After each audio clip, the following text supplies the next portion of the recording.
के डगरिया तोर संग चलना है। दिल के हर एक धड़कन तोर नाम बसना है। घुंघरू कस बाजे पायल हवा गीत सुनाते, तोर मुस्कान देख के संगी मन मोर मुस्काते।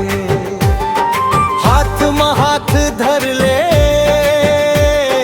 दूर कभू झन जावे, चंदा घलो गवाह बनके माया हमर देखावे। माया के गरिया तोर संग सज गे, दिल के हर सपना तोर नाम लिख गे। आजा रे संगी माया के रंगी।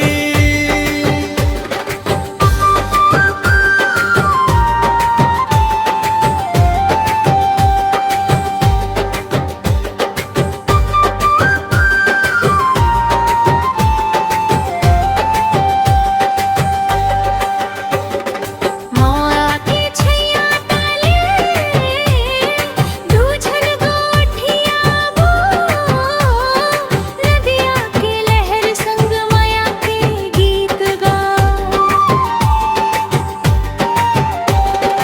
रात के चांदनी मां तोर सुरता जागे, तोर संग बिताए हर पल दिल भागे।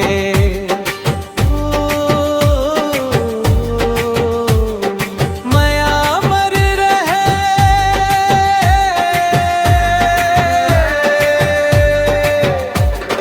दिल तोर कहे।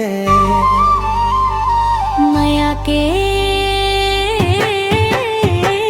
डगरिया कभू नहीं छूटया। तोर संग मोर सपना हर दिन नवा फुटे, तोर हंसी के उजियारा जिंदगी महका थे। जन्म जन्म मोर संगी दिल तोला चाहे।